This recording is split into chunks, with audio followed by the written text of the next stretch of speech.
हरिओम. सद्गुरू ओम मालती आई की जय. व्रजभूमीतील भक्तकथा मालेत मी अनुप्रिता थत्ते तुम्हा सर्वांचं स्वागत करते. आज आपण या कथामालेतली 65वी कथा ऐकूया. ही कथा आहे वृंदावन येथे राहणाऱ्या भक्तिमती श्री आनंदीजीबाई यांची. काही विलक्षण अशी गोष्ट आहे ही. लाहोरच्या साल्मी गेट बाजारातली एक घटना. एक वृद्धा एका कपड्याच्या दुकानात कापड पाहत होती. एक किशोरवयीन बालक तिच्याबरोबर होता. त्या दुकानदाराने खूप वेगळ्या वेगळ्या प्रकारच्या रेशमी कापडांची ठाणं तिच्यासमोर अक्षरशः ढीग लावून तिला दाखवली. पण अजूनही वृद्धेला काही कापड पसंत पडलेलं नव्हतं.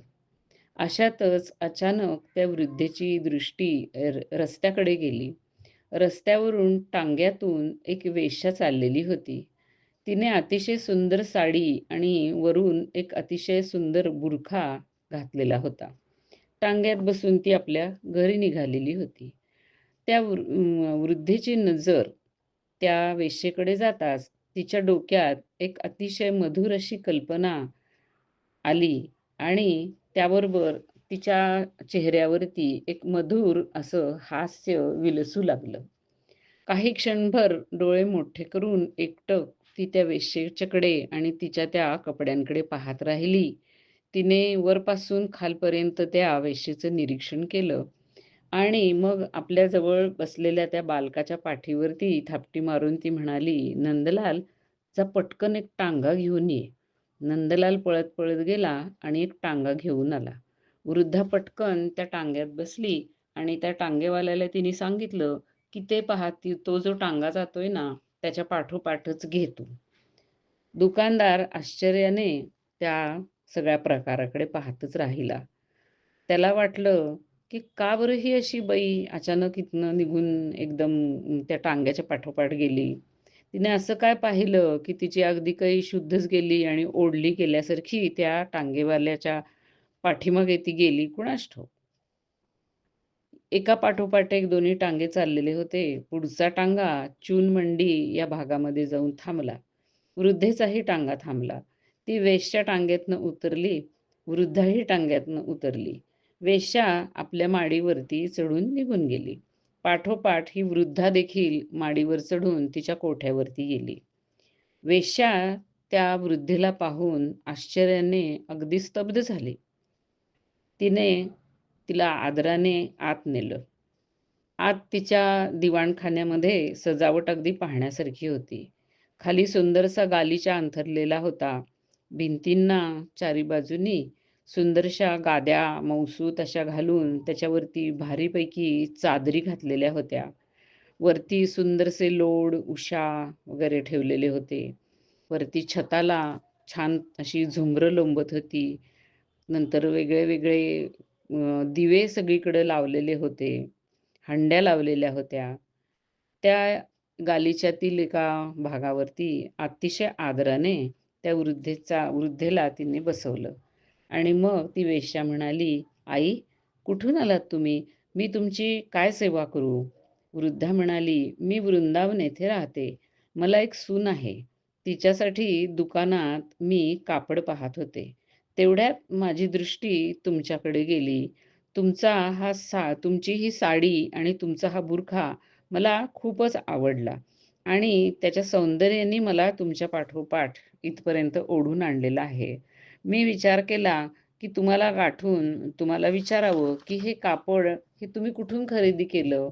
म्हणजे मग माझ्या सुनेसाठी मी असंच कापड खरेदी करीन आणि तिच्यासाठी मी कपडे शिवू शकेन असेच चांगले. माझी बहू म्हणजे माझी सून फारच शौकीन आहे आणि किती सुंदर दिसेल ती ह्या कपड्यांमध्ये." आता भारावून वेश्या म्हणाली, की "तुमची सून खरोखरीच फार नशीबवान आहे आई, की जिला इतकी प्रेम करणारी सासू मिळाली आहे. काय नाव आहे तुमच्या सुनेचं आणि कुठल्या गावची आहे तुमची सून?" वृद्धा म्हणाली, "तिचं नाव राधा आहे आणि बरसाना येथील राजा वृषभानू यांची ती मुलगी आहे." आता वेश्येच्या मनात आणखीन कुतूहल जागू झालं.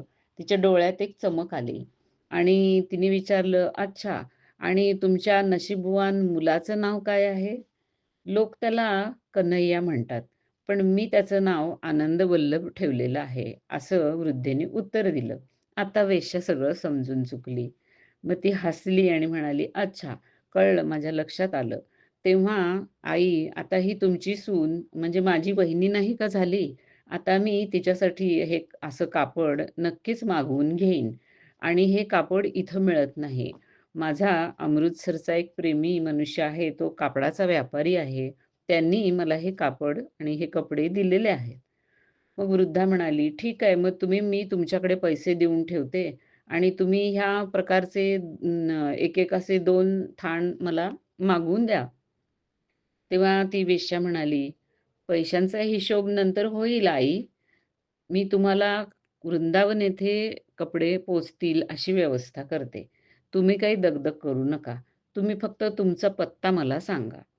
तेव्हा वृद्धा म्हणाली, "माझा पत्ता आहे आनंदीबाई श्री राधा आनंद वल्लभजी का मंदिर, राधा वल्लभ घेरा, वृंदावन." मग आनंदीबाई वृंदावनला परत आली. वृंदावनला त्या पोहोचल्यानंतर थोड्याच दिवसात 2 पार्सल त्यांना मिळाली आणि त्याच्याबरोबर अमृतसरच्या व्यापाराची एक चिठ्ठी होती. त्या चिठ्ठीमध्ये लिहिलेलं होतं, की तुमची सून आणि तुमचा मुलगा याच्यासाठी त्यांच्या पसंतीचे 2 ठाणं मी पाठवतोय. थान म्हणतात त्याला हिंदीमध्ये. आणि ह्यांना माझ्यातर्फे त्यांच्या चरणाशी भेट म्हणून ठेवावं, अशी मी तुम्हाला विनंती करतो. हीच वृद्धा म्हणजेच आनंदीबाई आणि आपल्या आजच्या कथेची नायिका. ह्या आनंदीबाई ह्या काश्मीरी ब्राह्मण होत्या आणि अत्यंत तेजस्वी आणि तपोपूत अशा होत्या. त्यांच्या घराण्यात पंडित मोतीलाल नेहरू आणि त्यांचे पूर्वज यांची पुरोहिताई होती. त्यांचा जन्म संवत 1912 कार्तिक शुद्ध पंचमीला झालेला होता. त्यांचे वडील हे अमृतसर येथे सिटी इन्स्पेक्टर म्हणून काम करत होते.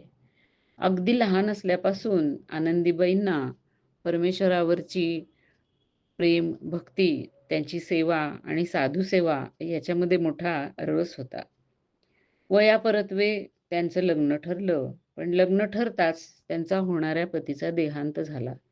तेव्हा त्या आईला म्हणाल्या, की भगवंताच्या कृपेचा हा संकेत आहे. भगवंताने मला संकेत दिलाय, की माझा जन्म हा भगवंताच्या सेवेसाठी आहे. जन्मून मरणाऱ्या मनुष्याच्या सेवेसाठी माझा जन्म नाही. मी आता विवाह नाही करणार. आई-वडील, गुरुजन यांनी खूप समजावण्याचा प्रयत्न केला. पण आपल्या संकल्पावरती त्या दृढ राहिल्या. मग आई-वडिलांनी त्यांची ही इच्छा मान्य केली शेवटी. रामानुज संप्रदायातील आचार्य श्री वंशीधरजी महाराज यांच्याकडून त्यांनी विधिवत दीक्षा घेतली आणि मग त्या त्या प्रणालीप्रमाणे भजन भक्ती करू लागल्या. रामानुज संप्रदायामध्ये दीक्षित असून सुद्धा त्यांची राधाकृष्णावरती विशेष निष्ठा होती.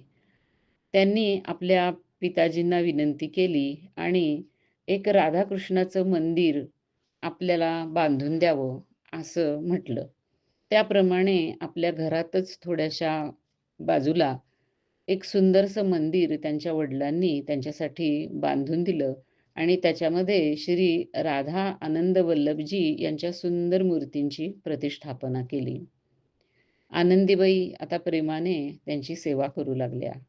त्यांचा रोज नवीन शृंगार करायचा, नवीन-नवीन पदार्थांचा त्यांना नैवेद्य दाखवायचा, त्यांची सेवा पूजा करायची आणि भजन भक्ती करायची यामध्येच त्यांचा दिवस जात असे.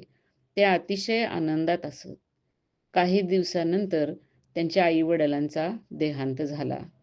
काही दिवसानंतर गुरुदेवसुद्धा नित्यधामाला निघून गेले. म्हणून आता त्या तीर्थयात्रा करण्यासाठी निघाल्या. आपल्या प्रिय अशा श्री राधा आनंद वल्लभाच्या श्री विग्रहांना त्यांनी आपली बहीण जी आग्रा येथे राहत होती, तिथे ठेवलं आणि मग त्या तीर्थयात्रेला निघाल्या. काही दिवस तीर्थयात्रा करून मग त्या काम्यवन येथे राहिल्या आणि तिथे थोडे दिवस राहिल्यानंतर त्या वृंदावन येथे आल्या. विक्रम संवत 1963 मध्ये राधा वल्लभजीचा घेरा असं म्हणजे परिसर असं ज्याला म्हणतात, तिथे त्यांनी जमीन घेतली आणि एक सुंदरसं मंदिर बांधलं. मग श्री राधा आनंद वल्लभजी यांच्या मूर्ती आणून त्यांची तिथे विधिवत प्रतिष्ठापना केली आणि आता त्या स्थायी रूपाने वृंदावन येथे राहू लागल्या. श्री राधा आनंद वल्लभजी यांच्यावरती आनंदीबाईंचा वात्सल्यभाव होता. वात्सल्यभावाने ते त्यांची सेवा करत असत. आनंद वल्लभजी हा त्यांचा मुलगा होता आणि राधा ही त्यांची सून होती. आणि हा मुलगा आणि ही सून मोठे रसिक होते. आणि आनंदीबाई त्यांची ही रसिकता, त्यांचे ते नखरे, त्यांचे ते विभ्रम पाहून अगदी मुग्ध होऊन जात असे. या जवळच असलेलं जे मंदिर होतं श्री राधा वल्लभजी यांचं, त्या मंदिरात ज्याप्रमाणे सेवा पूजा केली जाई, त्याच रीतीप्रमाणे आपल्या या आनंद वल्लभ आणि राधा यांची सेवा या आनंदीबाई करत असत आणि त्यांच्या सेवानंदामध्ये, आत्मानंदामध्ये अगदी मग्न राहत असत. आनंद वल्लभजी यांचे नखरे काय सांगावे. आज त्यांना हलवा पाहिजे, उद्या खीर. आज मालपुवा पाहिजे, तर उद्या कलाकंद, तर परवा बालुशाही. आज ते राजा बनणार आहेत, तसा पोशाख पाहिजे. आज त्यांना गवळ्याचाच वेश करायचा आहे आणि गायी चरायला जायचं आहे. आता आज काय करायचंय, तर त्यांना कालिया मर्दन करायचे. उद्या ते रास खेळणार आहेत आणि परवा त्यांना जलक्रीडा करायची आहे. त्यांची वेशभूषा आणि बाकी सगळ्या परिसराची सजावट ही सगळी त्यांच्या या हट्टाप्रमाणे केली जात असे. एवढंच नव्हे, तर पुढेही त्यांची मागणी असे. आज त्यांना अमुक एका गायकाचं गाणं ऐकायचं आहे, तर आज एखाद्या अमुक अशा वाद्याचा वादन ऐकण्याचाच त्यांचा हट्ट आहे. अशा प्रकारचे हे आनंद वल्लभजींचे हट्ट होते. तर राधेचेही हट्ट काही कमी नव्हते. आज राधा म्हणते, तिला इच्छा आहे, की नवीन साडी पाहिजे तिला आणि जर नवीन साडी आणली तरच ती नेसणार, नाहीतर ती नेसणारच नाही. आज तिला फुलांचा शृंगार हवा आहे, त्याच्यासाठी ही अमकी-अमकी अशी फुलं हवी आहेत. आज राधेला जलविहार करायचा आहे किंवा नौकाविहार करायचा आहे. असे ह्या दोघांचे नखरे आणि मागण्या असत. आणि आनंदीबाई अतिशय प्रेमाने त्यांचे हे सगळे हट्ट, नखरे पुरवत असत. दोघांचं हे नित्य नवीन-नवीन सजलेलं असं सुंदर रूप बघून त्या मुग्ध होऊन जात आणि आपले जीव प्राण त्यावरून ओवाळून टाकत. त्यांच्या या रसिकतेचं आणि या आनंदीबाईंनी केलेल्या तेवढ्याच रसिकतेने त्या सेवेचं वर्णन त्या काळचे एक प्रसिद्ध संत, रसिक संत श्री रूपमाधुरी शरणजी यांनी एका काव्यामध्ये केलेलं आहे. ते म्हणतात, भक्त आनंदी बाई रसकिन सुखदाई, श्यामा श्यामने पठाई, सेवा सुख सरसान को. लाल लाली को लड़ावे, लाल लली को लड़ावे, बहुभांति सो झुलावे, खेल होरो को खिलावे, वारे तन मन प्राण को. जाके नेक नहीं मान, हिये दीनता प्रधान, बानी प्रेम रस खान, नसा प्रेम की छकान को. छवि श्यामा जू की एक, प्राण वारे देख देख, जाकी महिमा अलेख, हिय धरी लेऊ ध्यान को. अशा प्रकारे या सर्वांचे नखरे पुरवत अत्यंत आनंदाने त्यांच्या त्या सजलेल्या रूपाकडे पाहत त्याचंच ध्यान ही आनंदीबाई करते आणि त्या ध्यानामध्ये मग्न होऊन जाते. म्हणजे वारंवार तिला हे राधाकृष्ण रोज भेटतायत, जशी आपली मुलं आपल्या जवळ असतात तशी. आनंदीबाईंच्या या मंदिरातील ही जी सेवेची पद्धत होती आणि त्यांच्या ठाकुरांचं जे अत्यंत सुंदर असं नित्य नवीन रूप असे, त्याची ख्याती सगळीकडे पसरली. वृंदावन येथील दर्शनीय मंदिरांमध्ये त्यांच्याही मंदिराची गणना होऊ लागली आणि दुरून त्या मंदिराच्या दर्शनासाठी लोक येऊ लागले. एकदा तर स्वतः पंडित मोतीलाल नेहरू आणि त्यांची पत्नी या दर्शनासाठी आले आणि श्री आनंद वल्लभजी यांना एक अत्यंत सुंदर अशी मोत्यांची माळ त्यांनी भेट केली. त्या दिवशी ती सुंदर मोत्यांची माळ घातलेलं ते जे श्री आनंद वल्लभ यांचं अपूर्व असं रूप होतं, ते पाहून, पाहून ते निरखून, निरखून आनंदीबाईच्या आनंदाला सीमा राहिलेली नव्हती. अशा प्रकारे दर्शनार्थी लोकसुद्धा वेगळे-वेगळे येत असत आणि त्या दर्शनार्थीसाठी येणाऱ्या लोकांमध्ये काही विलक्षण घटनासुद्धा घडत असत. त्याच्याबद्दल आपण ऐकू. पण त्याच्यापूर्वी एक आपण माहिती घेऊया, की त्या वृद्धेच्या बरोबर जो नंदलाल नावाचा मुलगा होता, म्हणजेच आनंदीबाईंच्या बरोबर, त्या नंदलालाबद्दल आपण आधी माहिती करून घेऊ. हे नंदलालजी हे अगदी लहान होते, तेव्हा आपल्या वडिलांच्या बरोबर अमृतसर येथे जे आनंदीबाईंचं मंदिर होतं, तिथे कीर्तन ऐकायला जात असत. तेव्हापासून आनंदीबाईंच्या वरती त्यांचं प्रेम आणि श्रद्धा होती आणि आनंदीबाईंचा सुद्धा त्यांच्याबद्दल वात्सल्य भाव होता ह्या नंदलालाबद्दल आणि त्या त्याच्यावर अतिशय प्रेम करत असत. आनंदीबाई अमृतसर सोडून वृंदावनला आल्या, तेव्हा त्यांच्याकडे हे नंदलाल येऊन बऱ्याच वेळेला राहत असत. एकदा असेच ते नंदलाल आनंदीबाईंच्या बरोबर होते. तेव्हा दर्शनासाठी एक व्यक्ती आला. तो दर्शन घेऊन जाऊ लागताच आनंदीबाईंनी नंदलालला सांगितलं, "हे बघ, तू ह्यांच्या पाठीमागे जा आणि पहा ते कुठे जातायत. पण समजा जर त्यांनी मागे वळून तुझ्याकडे पाहिलं आणि तुला सांगितलं, की तू परत जा, तर मात्र तू तिथूनच परत ये." नंदलालजी खरोखरच त्या व्यक्तीच्या पाठोपाठ चालू लागले. मोती झील नावाचा एक भाग आहे. तिथे गेल्यावरती त्या व्यक्तीने मागे वळून बघितलं आणि ह्या नंदलालला परत जायला सांगितलं. नंदलाल तिथूनच परत आला. जेव्हा तो परत आला, तेव्हा आनंदीबाईंनी विचारलं, "काय रे, तुला काही त्यांच्यामध्ये विशेषता पाहायला मिळाली का?" नंदलालजी म्हणाले, "हो तर, एक विशेष मला कळलं त्यांच्याबद्दल. त्यांची सावली पृथ्वीवर पडत नव्हती आणि त्यांच्या डोळ्यांच्या पापण्या अजिबात लवत नव्हत्या." तेव्हा आनंदीबाई म्हणाल्या, "होय, ते एक इच्छाधारी पुरुष होते. इच्छेप्रमाणे शरीर धारण करण्याचं सामर्थ्य त्यांच्याकडे आहे." अशा प्रकारे न जाणे कोण-कोण लोक त्यांच्या ह्या आनंदवल्लभाचं दर्शन घेण्यासाठी येत असत आणि काही विलक्षण घटनाही घडत असत. आणि ही सगळी आनंदीबाईच्या भक्तीचीच कमाल होती. तोच भक्तीचाच प्रताप होता.